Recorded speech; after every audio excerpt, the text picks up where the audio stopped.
This is the Marketing Podcast Network. Stories influence, teach, and inspire us. But what about the storytellers who create them? Uncorking a Story profiles storytellers to uncover how their background and life experiences influence the stories they create.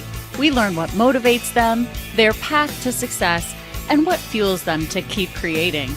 It all starts by asking one simple question: where does your story begin? Welcome to Uncorking a Story. Now here's your host, Mike Carlin. Well, hello and welcome to Uncorking a Story. I'm your host, Mike Carlin, and today I'm excited to introduce you to Marilyn Moss Rockefeller. Marilyn is widely recognized as a successful and socially responsible business leader who co-founded Moss Tent Works with Bill Moss in 1975 and served as president and CEO of Moss Inc. until she sold the company in 2001. She joins me today to talk about her life and memoir, Mountain Girl: From Barefoot to the Boardroom. Welcome to Uncorking a Story, Marilyn. Thank you. It's a pleasure to be here. It's a pleasure to have you here, Marilyn. And I'm curious, where does your story as an author begin? Oh, as an author, I guess it began when I was speaking a lot. This was in around 1999 and 2000 because the company had known for it being very successful as a socially responsible business. And so I was invited to various business conferences to give the story, the Moss story. And in doing that, I'd always at the end have questions and answers. And so many times people would say, why don't you write a book? Why don't Ben and Jerry did it? And your story is as good, if not better than theirs. So why don't you do it? And I come on for a while. So after sell the company, it was very successful. I had 4 employees, which of course I hated to leave. And I decided to go back to school and get a master's degree in writing so that I could get some tools and structure for maybe doing the Moss story. So And so, that's something I wouldn't say I was pushed into it because I love to write. It's just I had not really written anything that had been published or printed anywhere. right. So you were encouraged into it, not pushed into it. You were encouraged into it, I'd say. That's much better. Thank you. Well, tell me, what's the backstory to that business that you ran? And I'd love to learn a little bit more about, you mentioned, sort of a socially responsible company. I'd love to learn more about that as well. Well, I actually was pushed into running the business. I was married to Bill Moss, who was more of an artist than a business person, and my stepfather had invested some money in starting up a business that Bill had wanted to have. And Bill lost the money right off the bat and couldn't run the business. And so my stepfather said, get in there, Marilyn, and get my money back out of there. And I had 2 young children at the time, absolutely zero experience in business.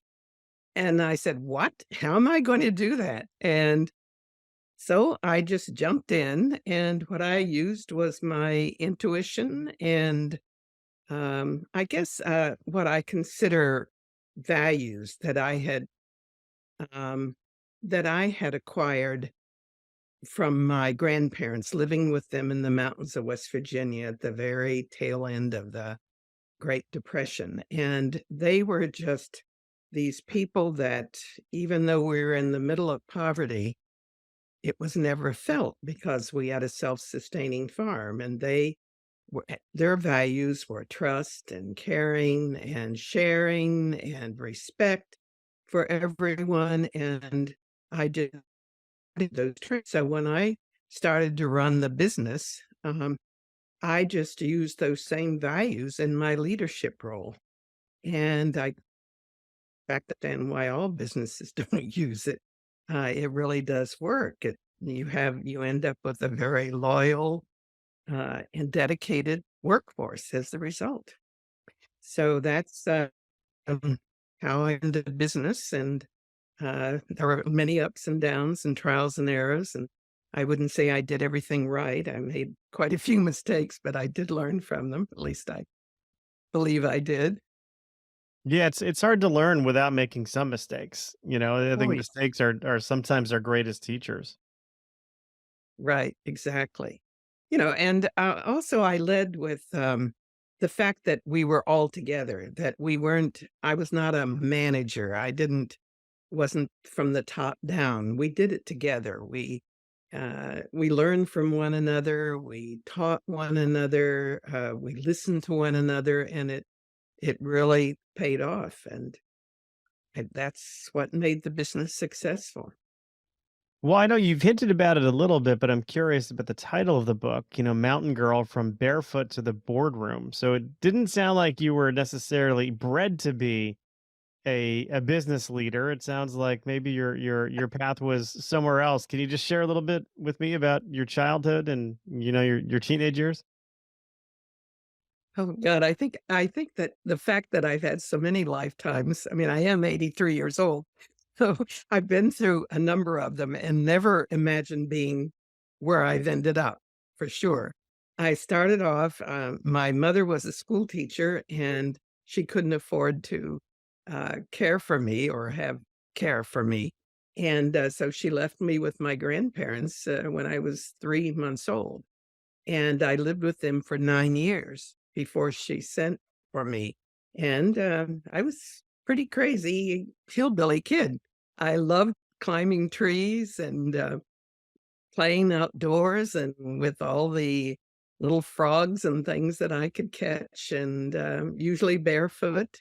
And, uh, when my mother finally sent for me, I was 9 years old, and I call it the transitional train ride because my grandparents put me on the train with a tag on my shirt, of my name and my mother's phone number, and I guess they thought if there would be a train wreck rather, they'd I'd be identified.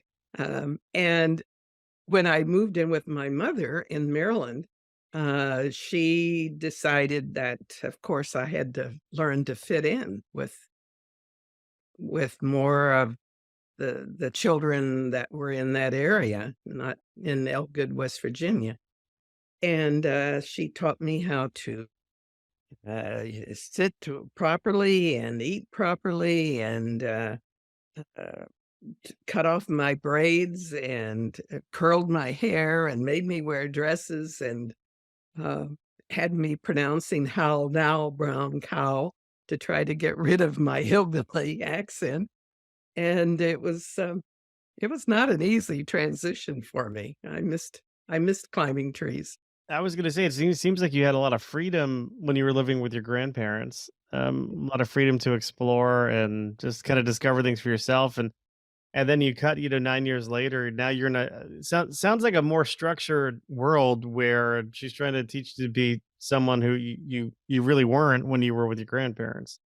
That's exactly right. I mean, I think that was a period where I started to pretend and try to fit in and be um, who I thought I should be to be accepted. She moved a lot so that I was with many different ethnic groups and in Maryland and then in Connecticut. I was never in a school for more than a few months at a time, any one school, so that I would have to quickly to gain friends, just fit in. And that's the way I did it. I was just pretending and until I could figure it out. And I have to ask only because I'm sitting in a home in Connecticut right now. Where were you in Connecticut? And well, at the beginning, um, Holland, Connecticut, Tolland, Connecticut, Holland, absolutely, yeah. Holland, Connecticut, and then Vernon, Connecticut, and oh, New Britain, Middletown. She was an editor at the Weekly Reader in Middletown, so we lived in an apartment across from Wesleyan.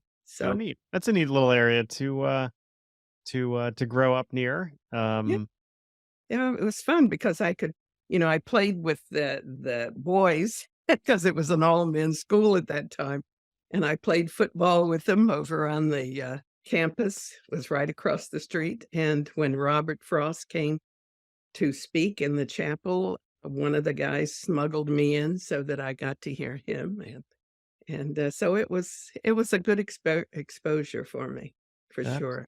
that's really cool. I love that idea of you being smuggled into here.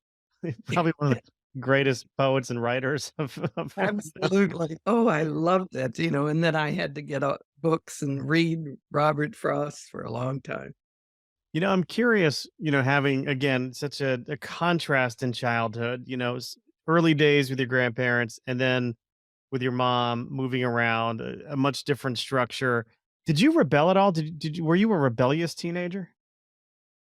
No, Michael, that's what I think is interesting thinking back on it. Why didn't I? And I think I was so hungry for my mother's attention and her love, and that I wanted to please her. I wanted to be the good girl, the one that she was proud of. And it yeah, I don't think I did anything at that time that Yeah, was I was imagining you hitchhiking to Woodstock, you know, sneaking into well, New that York was City. later. Well, then, of course, after my mother, I went to school in Ohio. She married a couple of times, and my last stepfather wanted me to go to Mount Union. I wanted to go to Smith, and no, that wasn't allowed. So I went to the Midwest, and I belonged to a sorority, which I didn't even know what it was. And my roommate, my second year, was a Black student. And she was like the first female Black student. There had been males because of sports and scholarships for them. And she was bright, attractive, incredible woman, at that time, girl, I guess. And we got along, had a wonderful time. And when it came time to nominate uh, other girls for the sorority, I stood up at my sorority meeting and nominated her. And there was absolute stillness. You could have, and no one responded, and no one would look at me. And I thought, what the hell is going on? And the president finally said, Marilyn, we can't have her as a sorority sister. And I said, why not? And they said, because we can't accept Blacks.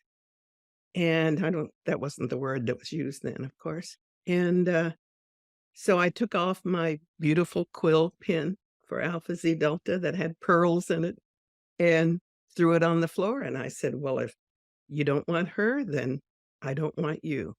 And I left. And the next day, the president of the college called my parents, and then he called me in, and he had called them to tell them that I was having a nervous breakdown and that they'd better come and take me home. Oh my goodness. Yes, exactly. So, yes, I started becoming rebellious, but for different reasons, Well, yeah, that more ab- just reasons. absolutely, yeah. Good for you for standing up for your roommate. And yeah, you think a northern school but no, right? I mean, it's I guess it's still Midwestern, but It's Midwest, but remember, that was back in the 50s, yeah, Michael. right, right. Yeah, I Uh, forget we have an age difference here, I guess. So I age difference. But thank you. you're welcome. And from then I went to the University of Michigan, and oh my God, what a contrast. And Ann Arbor in the 60s, when I was there a little bit later, was, the avant-garde place going on really in competition. Well, not in competition, but on the level, equal to the level of what was happening on the West Coast. And New York was sort of left behind a little bit with this. And so a lot of people, Andy Warhol, John Cage, Rauschenberg, who else? I can't think of. Oh, yeah, I said Warhol.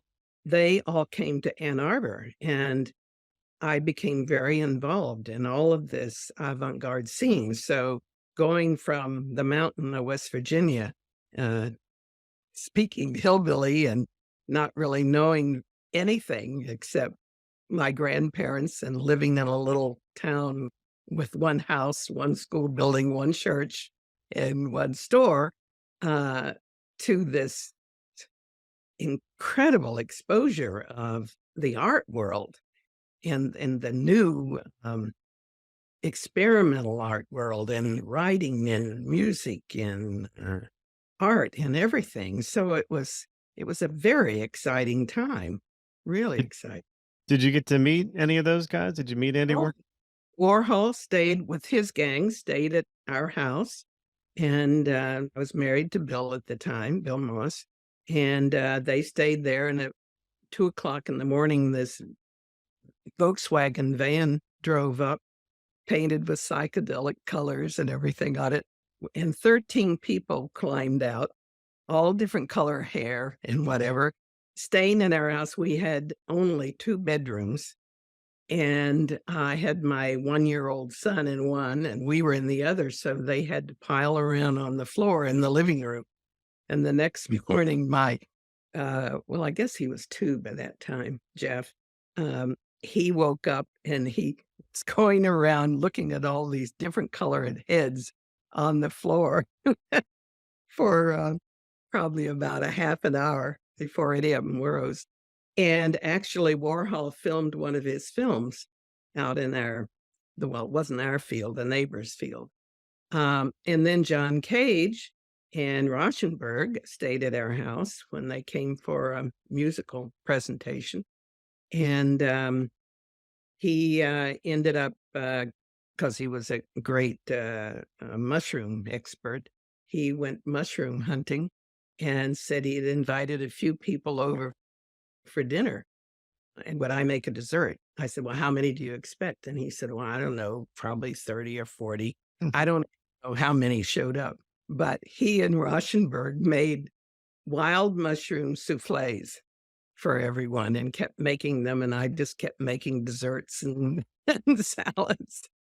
Now, were these the funny mushrooms, or were these like, Well, they're supposed to be not funny mushrooms, but I think he snuck a few in, and some of the group got sick and they had to be taken to the hospital. But fortunately, I didn't need any. Oh, there you go. I was too busy. Yeah, making 30 desserts. So then, from that lifetime, then Maine. And Maine is quite different, and especially when I moved here in 1969. You couldn't get a decent cheese or any good French bread, which I was making because I had learned how to make it with Julia Child when I was in Ann Arbor. And Now, so we can't gloss over that. Yeah, I mean, I can't gloss over a Julia Child, just bringing her up as casually as you did. What was your relationship with Julia Child? Well, I was starting to really cook different exotic foods in Ann Arbor because it was a very exotic and different environment. And my mentor, Pat Corton, who was older than I, probably maybe 8 years, 9 years, and she made the best French bread I'd had since we had been in France. Well, that's a whole nother story with the Ford racing team at Le Mans. So, yeah. Wait, did you know Carroll Shelby? And was he Yes. with you? Of course. Oh, yeah. Because why wouldn't he be? Yes, I knew Carroll. In fact, I drove his Cobras and I took his racing class at Riverside. Yeah, it was pretty exciting time. So when the French bread, get back to that, Pat Corton wouldn't make it. It was so good. And I kept trying to make it because I was making other breads, and flour, salt, water, that's all you use. And I thought, why doesn't it taste like hers? And I asked her if she would teach me. And she said, better yet, you get it from the horse's mouth. Julia Child is a friend of mine. We went to Smith together, and I learned it from her.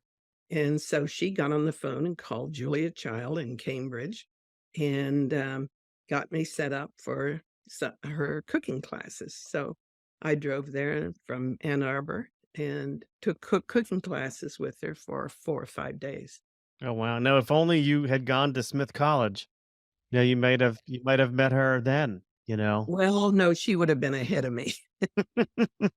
Well, I mean, what's yeah, age is just a number. That's fantastic. This is quite the life you've had. Tell me more about the book, Mountain Girl from Barefoot to Boardroom. Yeah, tell me Yeah. what else can you share about what else haven't what haven't you shared with me yet about your Oh God, I don't know. So much had happened.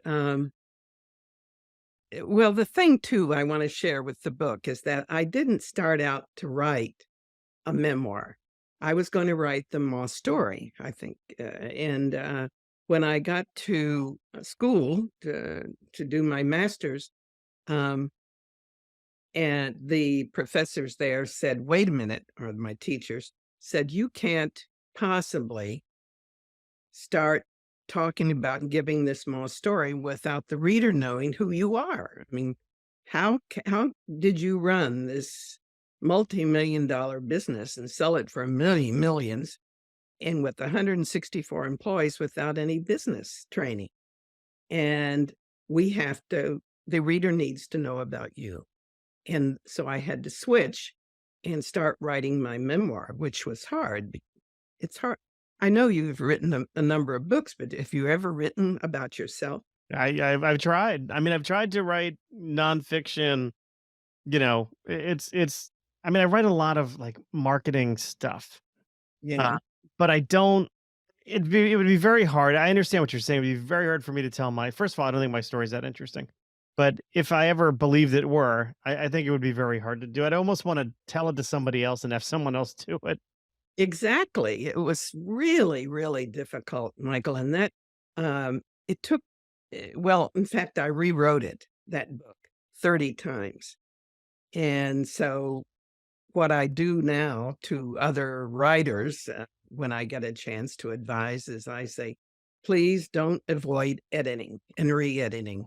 It's the best because each time that you go back and approach it again, I learned more about writing, how to write, and I also learned more about myself. And also, I could start really respecting that person, that little Marilyn Ray, and then that older Marilyn Ray, and then that older Marilyn, a little bit more so that I could be more honest, more truthful, open up more, be more candid. And that was really what the book is about. But what I hope people take away from it is one, the business. I write quite a bit on the business, and I think that businesses really do have the power to be a to be a an agent. I'm trying to think of the word, the agent of positive social change. And that I feel it's almost a responsibility of businesses to do that. And then the second thing I was hoping that it would inspire young women or older women. Actually, I'm getting mail now from men who said it inspires them, which just blows me away. That, just perseverance and really, really not giving up. You just have to really push through all those challenges to make things work. And my real father, who had taught me to shoot a gun at the age of 6, started teaching me about how I can do it. And so he just built that mantra in me, which was, I can do it. So every time I'd face a challenge in the business or in my life, almost anywhere, I just use that mantra, I can do it. And that's the other thing I hope they take away. And then this whole thing of fake it till you make it. I'd like to change that a bit and say, fake it until you learn it. And that's what I think I did a lot in the business too. I had to, again, fit in. I had to, in many instances, come across if I knew what I was doing when I didn't, especially dealing with men, back being a businesswoman back in the 70s of a manufacturing company and in Europe and all over. It was not easy. And again, I just pretended until I could make it. Right. Right. There's so many things to unpack there. A couple things I just want to circle back to. One is, this idea of, faking it until you learn it, because I love that. But I think underneath that is this idea of persistence and Yes.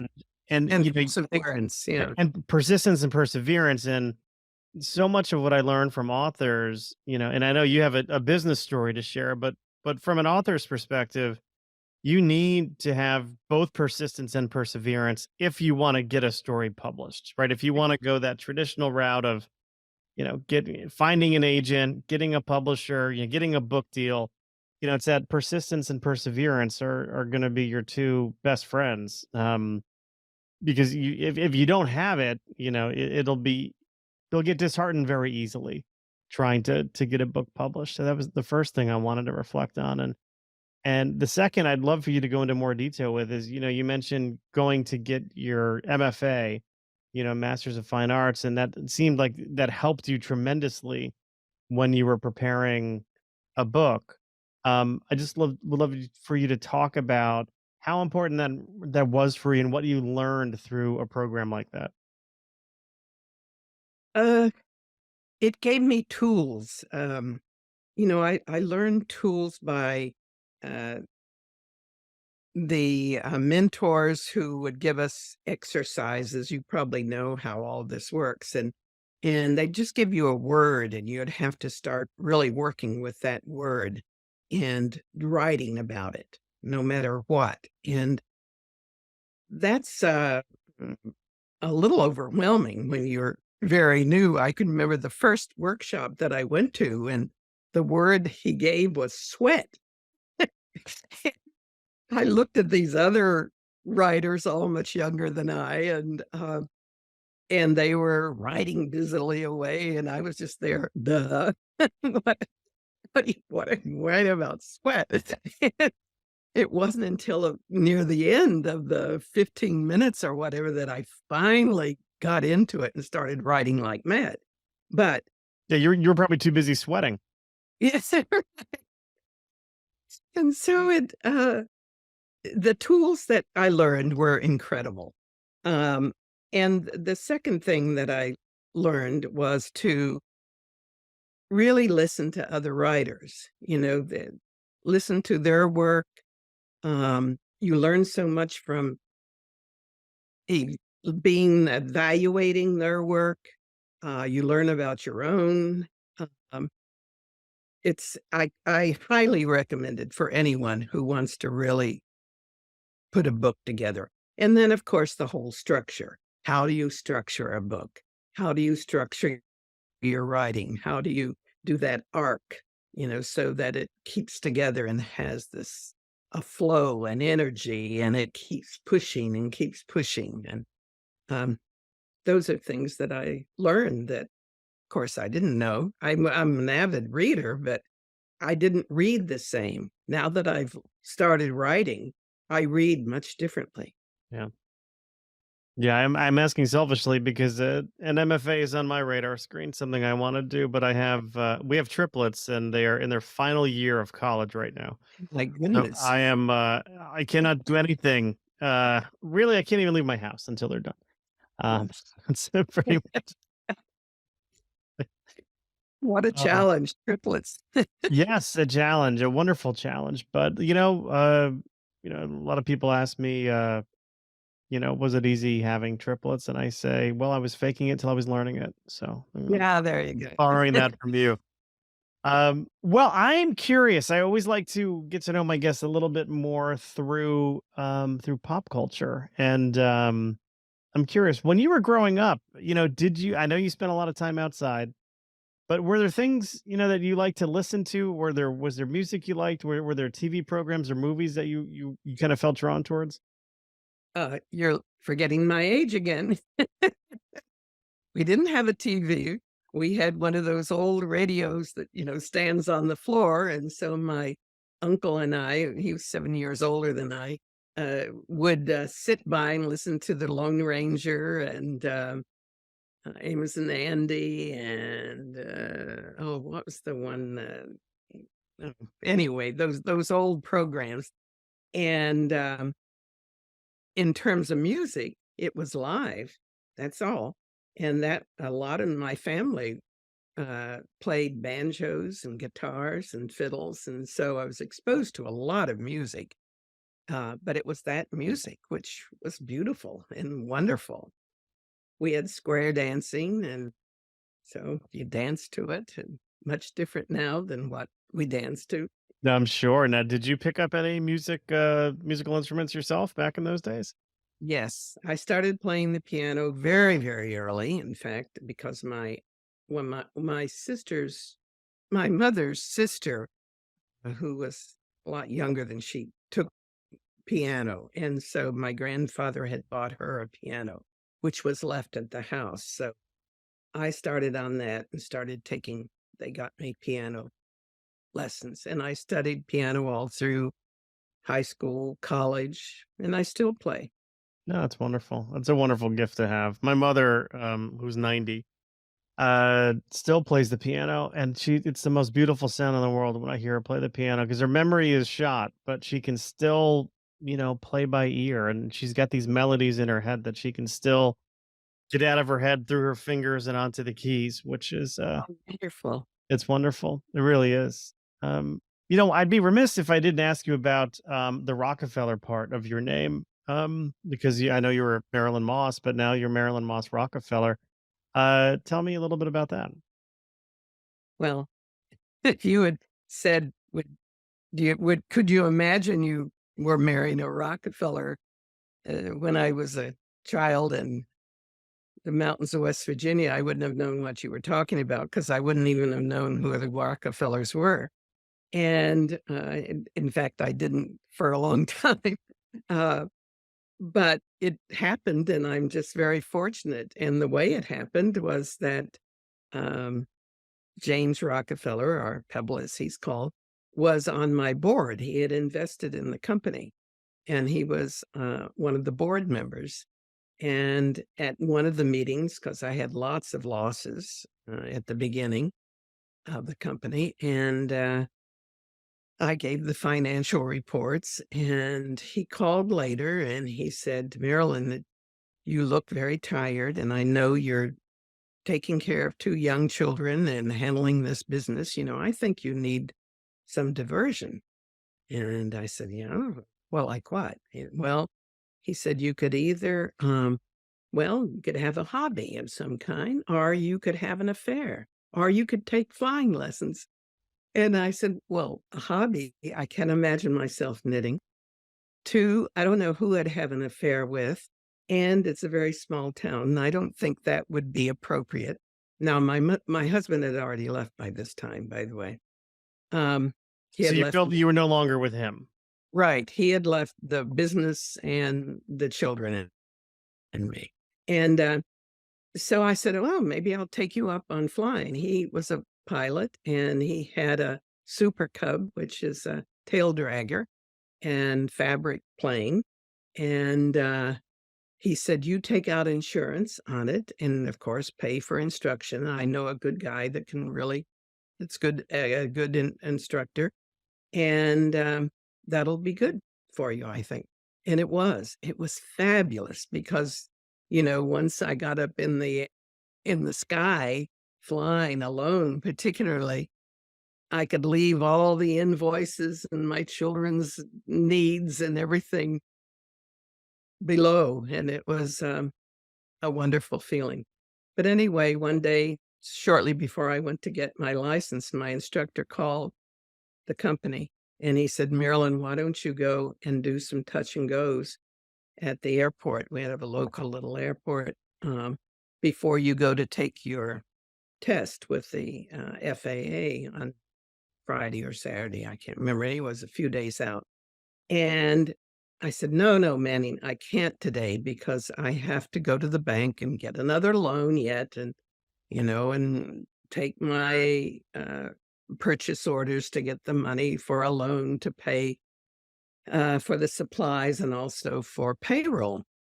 And he said, if you're not serious, if you don't go and do this. So I said, okay.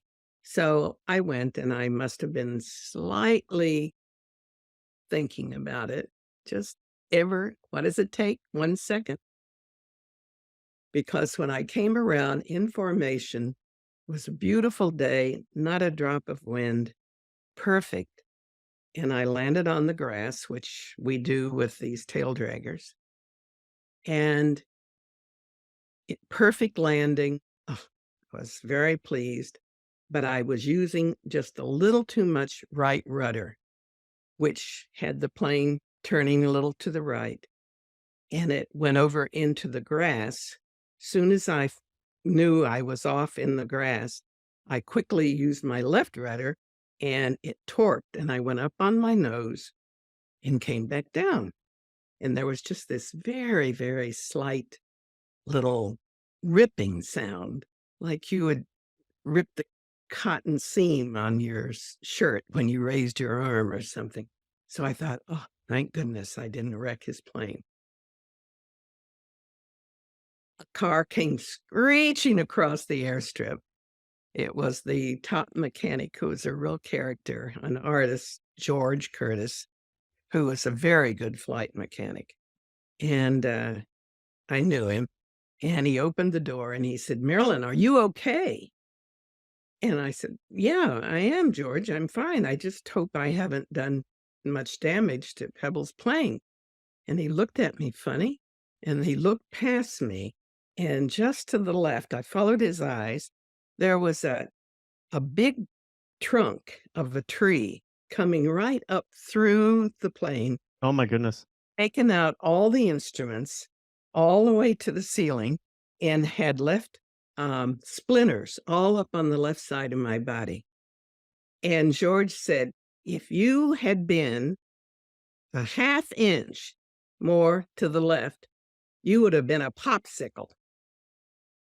Then I realized how serious it was, and my knees started shaking. We got out. The plane was a total disaster. The propeller was broken. The wings were smashed. The spars were broken. A mess. Got in his car, which he puts together from pieces off the dump. He never buys a car. He just goes and makes it. So it's all patchwork. And get in his car. Did have a seatbelt, thank goodness. And he drives me back to the place where Pebble, Jim Rockefeller, had his air strip, which is on the side of a hill, and you have to come in over a pond, and there are mountains on both sides. So it's getting dark. We come around the first hill to go up, and a woman, and his car sort of chugs along, and he has to shift gears and try to get up the hill. And a woman comes speeding around and smashes into the back of us. My seat breaks loose, and I go into the windshield. And we get out of the car, and I say, oh my God, George. And I started laughing. I've never been in a car accident, and I've never been in a plane accident, and I've been in both in the last hour. He takes the woman who broke her hand to the hospital, and I have to walk on. Meanwhile, it's getting very dark, and I knew that Pebble would be quite worried because you can't land in this strip up here in the dark.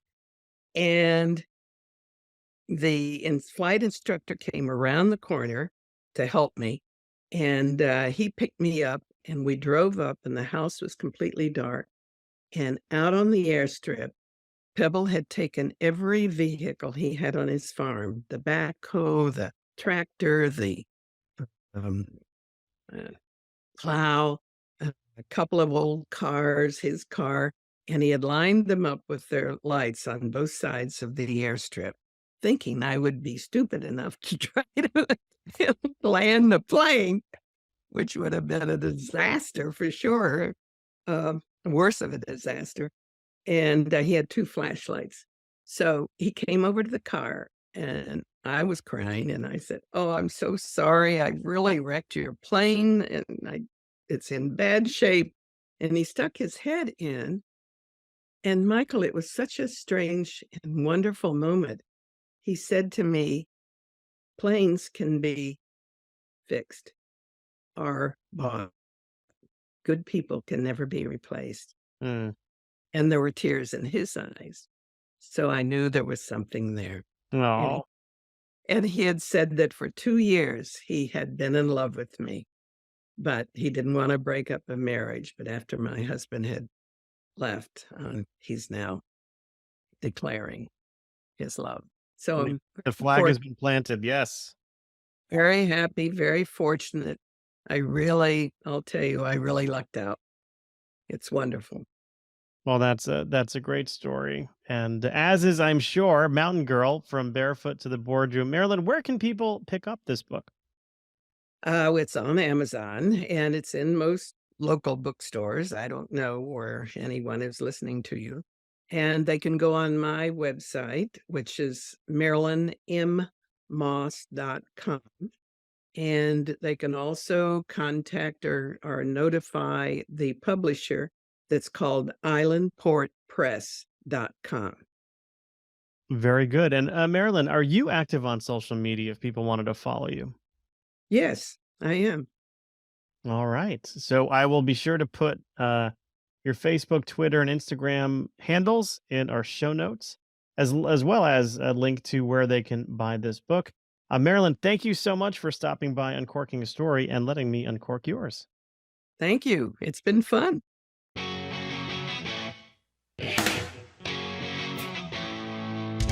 Thanks for listening to Uncorking a Story. If you'd like more information about today's guest or to find out more about Mike, go to uncorkingastory.com. If you enjoyed the show, please subscribe, rate, and review us at Apple Podcasts, Spotify, or wherever you get your podcasts. Tune in every week to hear Mike Carlin uncork a new story.